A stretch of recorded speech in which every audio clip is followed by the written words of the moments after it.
నేను doctor Vamshidhar Reddy, orthopaedic surgeon. So మనం మాట్లాడబోయే నెక్స్ట్ సిరీస్ ఆఫ్ టాపిక్స్ మనం ఫ్రాక్చర్స్ గురించి మాట్లాడదాం. ఇప్పుడు మాట్లాడబోయే టాపిక్ మనకి రిబ్ ఫ్రాక్చర్స్ గురించి. రిబ్స్ అంటే ఛాతీలో ఉన్న బొక్కలు ఉంటాయి, సో రిబ్స్ అంటారు ఇవి. సో రిబ్స్ అనేవి ఒక్కొక్క సైడ్ 12 రిబ్స్ ఉంటాయి మనకి.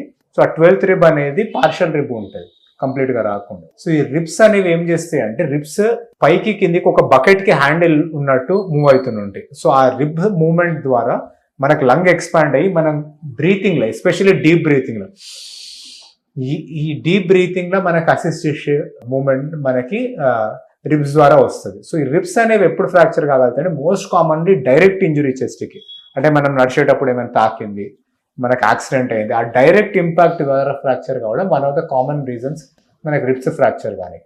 సో ఈ రిబ్స్ ఫ్రాక్చర్ అయితే ఏమవుతుంది అంటే, ఫస్ట్ థింగ్ మనకి ఏ చెయ్యో కాలో ఇరిగితే మనం లాగి కూర్చోబెట్టి జరగకుండా కట్టు కట్టినట్టు మన రిబ్కి కట్టలేము, ఎందుకంటే మనం ఊపిరి తీసుకున్న ప్రతిసారి రిబ్స్ జరుగుతాయి. సో రిబ్ ఫ్రాక్చర్ అనేది మనం ఇమ్మొబిలైజ్ చేయలేని fracture, one of the fractures which you cannot immobilise thoroughly. Second thing ఏంటి అంటే మనకి సిగ్నిఫికెంట్ పెయిన్ ఉంటుంది, అండ్ ఈ పెయిన్ అనేది కొన్ని వాటితోనే ఎక్కువ అవుతుంది. ఎస్పెషల్లీ మనకి షాలో బ్రీతింగ్ అనేది, మెల్లగా బ్రీతింగ్ అనేది మన డయాఫ్రమ్ మూవ్మెంట్ ద్వారా కూడా అవుతుంది కొన్నిసార్లు రిబ్ ఎక్కువ జరగకుండా. కానీ డీప్ బ్రీతింగ్ చేసే అవసరం ఉన్నాడు.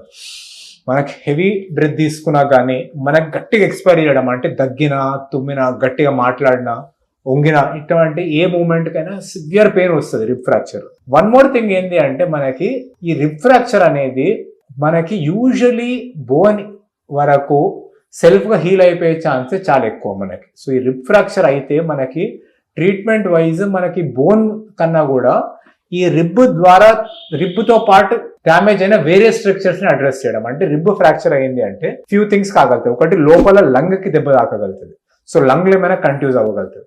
అదర్ థింగ్ ఏంటంటే లోవర్ రిబ్స్ ఉన్న చోట మనకి అసోసియేటెడ్ వేరే ఆర్గన్స్ ఉంటాయి మనకి, అంటే వెనకాల సైడ్ కిడ్నీ ఏమైనా డ్యామేజ్ ఇంజురీ అవ్వడం, ఆర్ లివర్ కి కానీ స్ప్లీన్ కానీ ఇంజురీ అవ్వడం along with the fracture.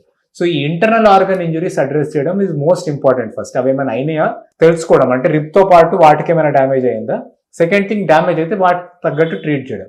So మీకు రిబ్కి ఫ్రాక్చర్ అయ్యి రిబ్స్ టెండర్ ఉంటే మీ డాక్టర్ ఏం చేస్తారంటే, ఒకటి చెస్ట్ ఎక్స్రే ఆర్డర్ చేయగలుగుతారు, రిబ్స్ ఏమైనా ఫ్రాక్చర్ చెక్ చేయడం. నెక్స్ట్ థింగ్ ఏంటి అంటే some times chest CT scan కూడా కావాలి, అంటే ఒక యాక్సియల్ సెక్షన్స్ లో చూడడం.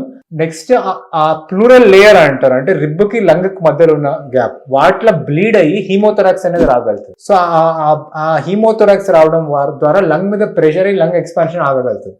ఆర్ సమ్ టైమ్స్ ఒక ఎయిర్ పాకెట్ లెక్కి వెళ్ళి న్యూమోథొరాక్స్ అంటారు, ఆ ఎయిర్ పాకెట్ ద్వారా కూడా లంగ్ కి బయట నుంచి ప్రెషర్ క్రియేట్ చేస్తుంది. సో ఇవన్నీ రిబ్ ఫ్రాక్చర్స్ ద్వారా అయ్యే కాంప్లికేషన్స్. ఒకటి ఇంటర్నల్ ఆర్గన్ ఇంజురీ, లంగ్ కి ఇంజురీ, ఆర్ హీమోథొరాక్స్ కానీ న్యూమోథొరాక్స్ కానీ అవ్వడం. సో మీకు రిబ్ ఫ్రాక్చర్ అయితే ఫస్ట్ మీకు ఆర్డర్ చేయాల్సిన ఇన్వెస్టిగేషన్ ఏంటంటే ఒక చెస్ట్ ఎక్స్రే అండ్ సిటీ, ఇంకోటి abdomen ultrasound. So internal organs కి డ్యామేజ్ రూల్ అవుట్ చేసుకోవడం. ఈ హీమో కానీ న్యూమోథొరాక్స్ కానీ ఉండి సిగ్నిఫికెంట్గా ఉంటే మీ డాక్టర్ ఒకటి ఇంటర్కాస్టల్ డ్రైనేజ్ ట్యూబ్ అని ఇస్తారు. ఆ ట్యూబ్ ద్వారా ఈ హీమోథొరాక్స్ ని న్యూమోథొరాక్స్ ని క్లియర్ చేస్తారు. ఇంటర్కాస్టల్ ట్యూబ్ వేస్తే, ఐసీడీ ట్యూబ్ అంటారు, ఇది వేస్తే మీరు హాస్పిటల్లో అడ్మిషన్ లో ఉండాల్సి వస్తుంది. అండ్ వన్ మోర్ థింగ్ ఏంటి అంటే, మీకు ఇవన్నీ ఏం లేవు, ఓన్లీ బోనీ ఫ్రాక్చర్ ఉంది అంటే మనకి పెయిన్ రిలీవింగ్ మెషర్స్ ఒకటి. నెక్స్ట్ మెల్లమెల్లగా ఈ లంగ్ కెపాసిటీ ఎక్స్పాండ్ కానీ breathing exercise step by step అవి స్టార్ట్ చేసి ఒక 3 or 4 weeks కి రిబ్ ఫ్రాక్చర్ హీల్ అవుతుంది ఆటోమేటిక్ గా. సో ఇది మన ట్రీట్మెంట్. ఇది సో యూజువల్లీ రిబ్ ఫ్రాక్చర్ ఉంటే అదర్ ఆర్గన్ ఇంజురీస్ లేవు అంటే మీరు యూజువల్లీ ఈ బోన్ ఫ్రాక్చర్ అనేది కామన్ గా సెల్ఫ్ గా హీల్ అయిపోతుంది without any kind of special treatment.